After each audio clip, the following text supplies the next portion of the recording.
Nathan Price was 40 years old, a master electrician who had spent 18 years reading job sites the way other men read books, looking for the thing that didn't match. The wire run wrong. The junction that would hold until it didn't. He drove a gray work truck. He wore a wedding ring he had never once taken off. He was the kind of man who noticed everything and said very little about it. His wife, Denise, had been pulling away for 7 months. He had noticed. He had not said anything.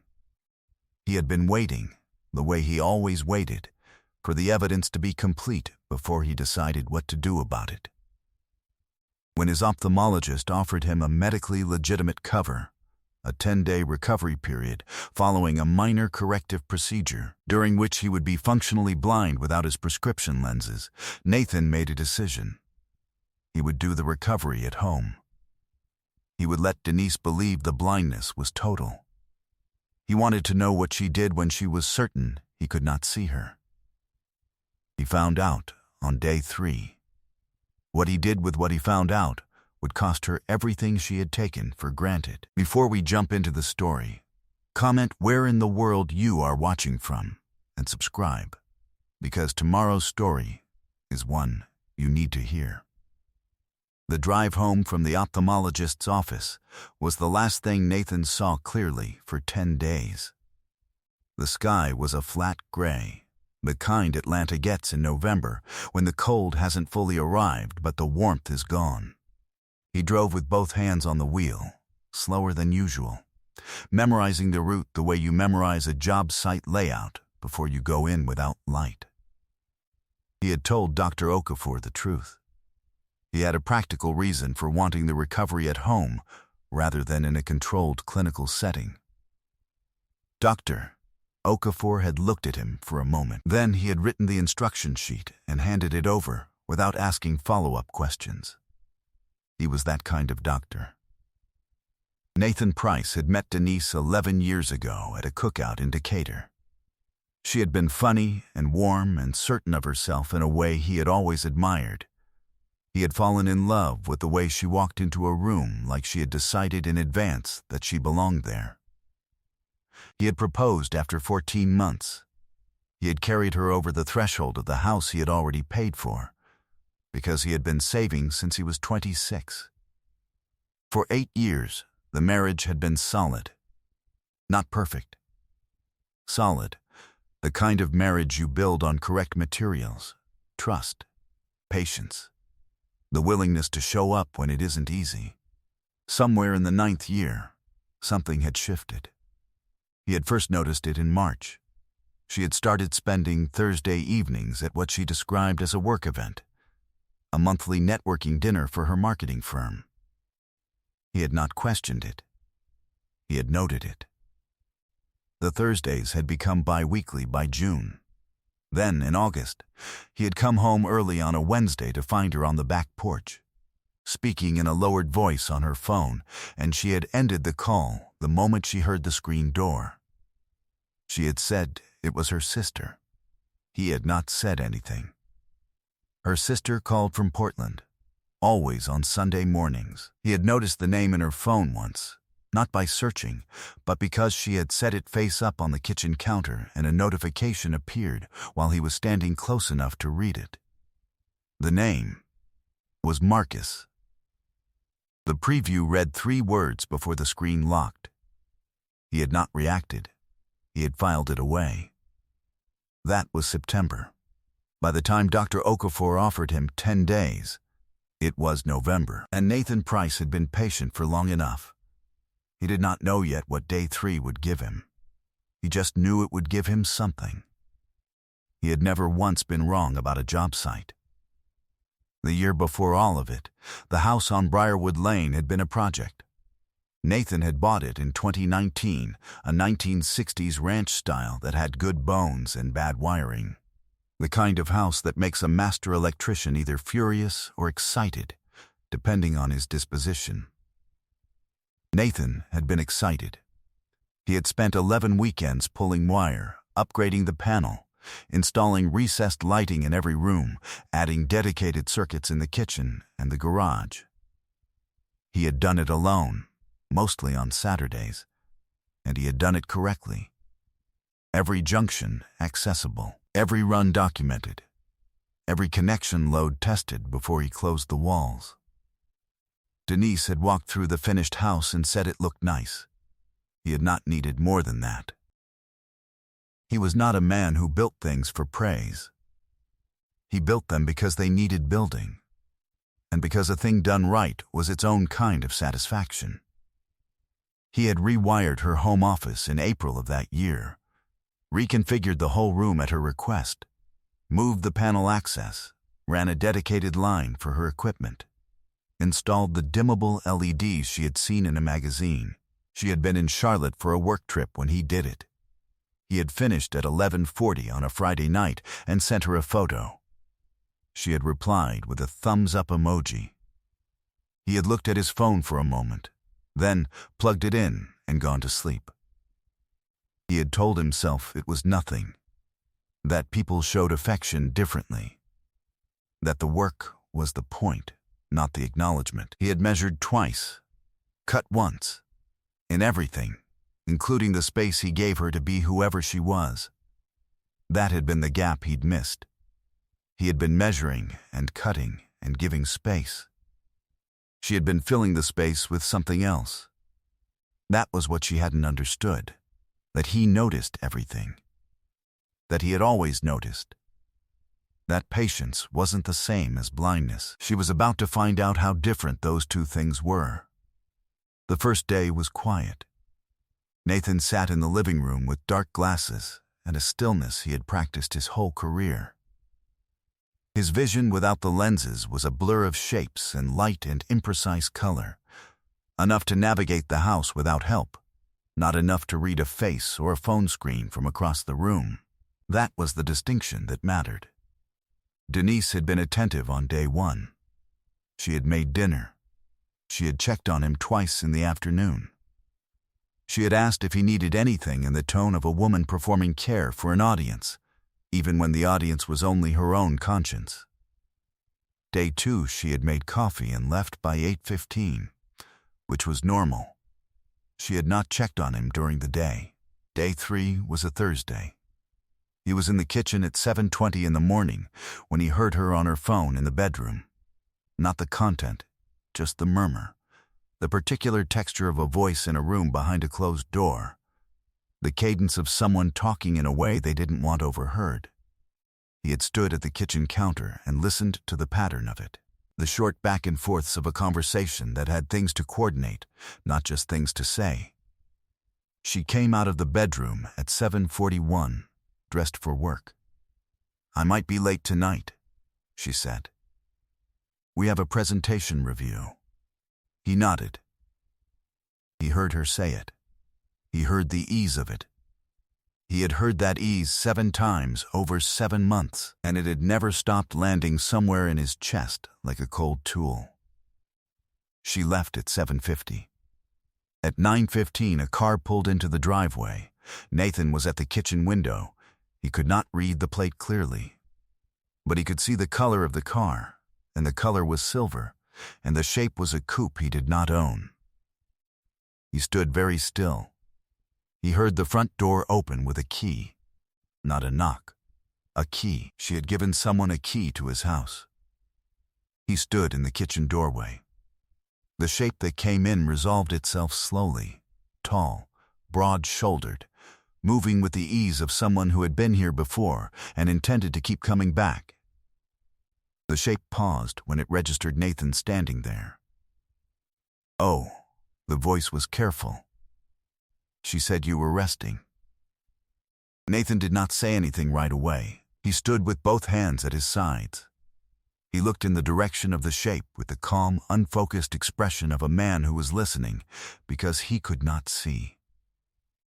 "Nathan, right?" The voice recovered. "I'm Marcus. I know Denise from work. She said it was fine if I stopped by to pick up some files she left here." He let the silence run for 4 seconds. He had counted silences his whole career. In a junction box, silence meant the circuit was open. What it did not mean was that there was no current. "There are no files here," Nathan said. The silence on the other end was different. A shorter kind. "I'll let her know," the voice said. The door closed. The silver car backed out of the driveway. Nathan stood in the kitchen until he could no longer hear the engine. Then he walked to the table, pulled out a chair, and sat down. He folded his hands on the table. He looked at nothing in particular for a long time. He had known, in the abstract, for months. He had suspected, in the specific, for weeks. But there is a version of knowing that lives in logic, in evidence, in the careful part of the mind that catalogs and waits. And there is a version of knowing that lives in the body, the kind that doesn't feel like information, the kind that feels like something structural giving way. He sat with both versions for a long time. Then he picked up his phone. He called a number. "Day 3, he said, when the call was answered. Her name was Celestine Okafor, not the ophthalmologist, his sister. She was 62 years old, retired from 28 years as a family law attorney in DeKalb County, precise and unhurried, with a voice that delivered difficult information the way a level delivers truth, without opinion, just the reading. She had been waiting for this call since September, when Nathan had first come to her with what he had and what he suspected. She had told him then, "Document everything, don't confront, and call me when you have something that will hold." She had the folder ready before he arrived. They sat at her kitchen table on a Friday morning, 3 days after Marcus had walked into Nathan's house with a key that shouldn't have existed. Celestine poured coffee and set it in front of him and did not say anything until she was seated. "I'm going to tell you what I have," she said, "and then we're going to talk about what you want to do. Let me finish before you say anything." He nodded. She opened the folder. The first document was a property record, a lease agreement filed in Fulton County 2 months ago. A 1-bedroom apartment on Peachtree Hills Avenue, $2,400 a month. The lessee was Denise Price. The co-signer was Marcus Allen Dupree. Nathan looked at the paper. He looked at the date. 2 months ago, she had signed a lease, while they were still living in the same house, sleeping in the same bed, while she was making dinner on day 1 with the ease of a woman performing carefulness. She had already signed a lease. He had been watching her pull away for 7 months, and for at least 2 of them she had been pulling toward something specific enough to put her name on a contract. He set the document down carefully, the way he set down a tool he intended to pick up again. "There's more," Celestine said. The second document was a bank statement. Their joint household account, the one they had maintained for 10 years, used for mortgage, utilities, groceries, had been drawn down by $31,000 over the previous 5 months. The withdrawals were consistent, between $4,000 and $8,000, spread across 14 transactions, all on weekdays, all from ATMs or branch locations in parts of the city Nathan rarely visited. The account had started at $43,500. It now held $12,400. She was building a runway, Celestine said. It was not a question. Nathan was quiet. He turned the page and looked at the transaction dates. He cross-referenced them in his mind against the months. March, April, May, June, July, all the months he had been extending benefit of the doubt, measuring twice, giving space. "Marcus Dupree," he said. "What is he?" Celestine placed the third document on the table, a credit profile summary, pulled through a licensed contact at a research firm she had used for decades. Marcus Dupree, age 36, worked in sales at a commercial real estate firm. He had $44,000 in credit card debt and a repossession on his record from 2021. He was current on nothing except the lease Denise had co-signed. He had not brought money into the arrangement. He had brought access to it. Nathan looked at everything on the table. He stood and moved to the kitchen window, the same instinct he had at every job site, to step back and take in the whole structure before deciding where to begin. He could see the full shape of it now. The money she had been withdrawing from the account he had funded. The apartment she was furnishing with it. The man she was furnishing it for. The key she had cut for his house. All of it connecting, all of it laid out clean and irrefutable, the way the wiring of a building reveals itself when you know how to read it. He had read it. Now he was going to decide what to do about it. He didn't move fast. That was the part she would never have predicted. She had read him as a man who endured quietly, and then receded. She had not read him as a man who built things carefully from the ground up, and then had the patience to wait until every connection was load-tested before he threw the breaker. She was wrong about the most important thing. Celestine had a colleague in family law, a woman named Andrea Banks, 49 years old, who had been practicing matrimonial law in Fulton County for 22 years and had never once raised her voice in a deposition. Nathan met her on a Monday morning, 9 days after day 3, when his lenses were back in and his vision was clear in every sense of the word. Andrea Banks spent 2 weeks building the case. She pulled the joint account records going back 5 years. She requested the lease filing from Fulton County. She had the bank statement analysis prepared by a forensic accountant who established the pattern: consistent, deliberate, ongoing, not impulse spending. Architecture. The total unauthorized draw from marital assets, $31. Due 00 in cash withdrawals, plus a $7,200 wire transfer Nathan had not seen, made from the home equity line of credit he had opened in 2020. Total, $38,200. Moved across 5 months. Documented in full. Denise called him twice during those 2 weeks. Her voicemails were careful and measured. She said she thought they should talk before things got out of hand. She said she hoped they could be adults about whatever was coming. She said she still cared about him and wanted the process to be respectful. He listened to each voicemail once. He could hear in them the shape of a woman who believed she was already ahead, who had the apartment, had the money, had a story ready for anyone who asked, and was simply managing the tail end of something she considered finished. He called her on a Tuesday. His voice was even. Cooperative, he said he agreed that they should talk, that they should resolve things without it getting contentious. She agreed quickly. He told her he would have his attorney reach out to hers to set up a time. He ended the call. Celestine was at the kitchen table. She had watched him through the whole conversation without changing her expression. "She thinks this is already over," Nathan said. Celestine said nothing. She refilled his coffee. Nathan arrived 30 minutes early. He liked it that way. The conference room was on the 8th floor of a building in Midtown. A clean, modern floor, the kind of space where decisions get finalized. Long table, gray walls. Floor-to-ceiling windows with the November Atlanta skyline sitting still and silver behind the glass. Nothing on the walls.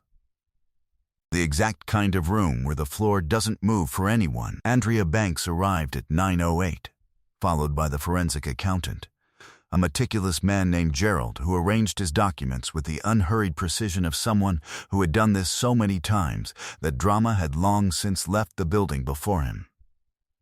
They set up at their end of the table. The room was quiet. Denise came in at 9:21. She was composed. Jacket pressed, hair done. The presentation version of herself. The version that walked into rooms like she had decided in advance she belonged there. The quality Nathan had once admired.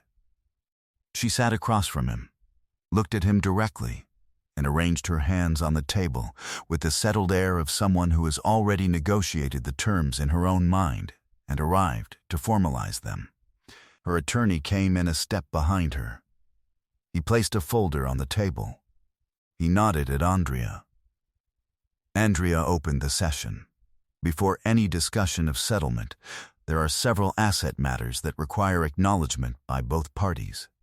She nodded to Gerald. Gerald opened his folder. He placed the first document on the table, the joint account statement, 5 months of transaction records, the pattern laid out in rows. He did not editorialize.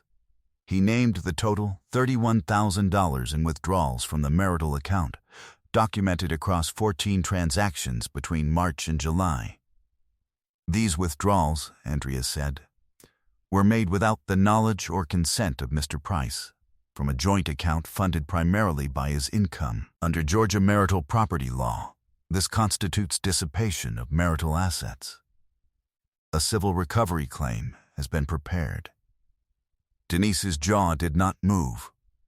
Her hands did not move. She held the surface of herself together with the full effort of someone who had not expected the floor to be made of glass. Gerald placed the second document, the home equity wire transfer, $7,200, sent to an account registered to Marcus Dupree in August, the same month she had told Nathan she was flying to Atlanta for a work retreat. She had been in Atlanta. She had not been at a work retreat.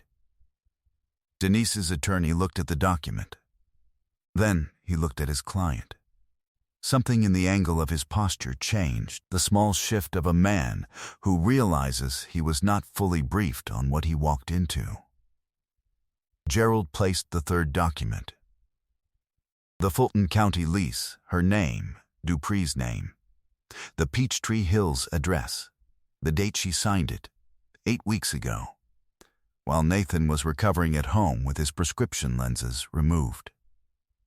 While he was sitting in the dark, she had been signing her name to the next part of her life.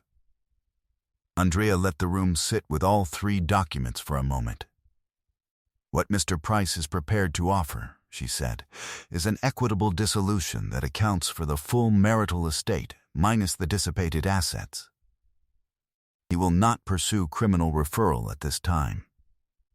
What he will not negotiate is the recovery of the $38,200, which will be deducted from her share of the marital property. Something moved across Denise's face that wasn't quite what Nathan had expected. Not calculation this time. Not management. Something older and more honest. The specific expression of a person who has been certain, for a long time, that someone wasn't watching, and is only just understood that they were, that they had been watching the whole time, that every detail had been noted and filed and waited with, and now laid flat on a table in a room on the 8th floor where it could not be undone. Her attorney spoke quietly to her. She did not respond. Nathan stood. He buttoned his jacket. He shook Gerald's hand and then Andrea's. He walked toward the door. He stopped in the doorway. He turned back to Denise. He said it quietly, only for her, not for the room, not for the record. "You needed me not to be able to see you," he said. "I could always see you." He walked out without looking back. It did not happen all at once. The settlement was finalized in January. Denise received her equitable share of the marital estate, reduced by the $38,200 in dissipated assets. The home on Briarwood Lane stayed with Nathan. He had purchased it before the marriage, and the title had never been transferred. She left with what the law entitled her to, and not the version of it she had been planning for. The Peachtree Hills apartment lasted 4 months. Marcus Dupree's lease co-signature held no legal weight, and when the financial pressure of the separation became real, without the joint account runway, without Nathan's income underwriting the life she had grown used to, the arrangement began to show the stresses of its actual foundation. She moved into a 1-bedroom in Smyrna by April. She was working longer hours. The social calendar she had kept thinned out. Some things were simply quieter than they used to be. She was carrying the weight of what she had chosen the way a person carries something they cannot put down. Not dramatically, just always. Nathan was building something. Not fast. The way he built everything. He had taken on a business partner, a man named Calvin he had worked with for 7 years, an experienced foreman who wanted equity in something of his own. They had registered Price & Callaway Electrical in February, with Nathan's existing client book as the foundation and 2 contracts signed before the ink was dry. He had 4 employees by spring, a 5th starting in June. He answered every call the same day. He gave timelines and hit them.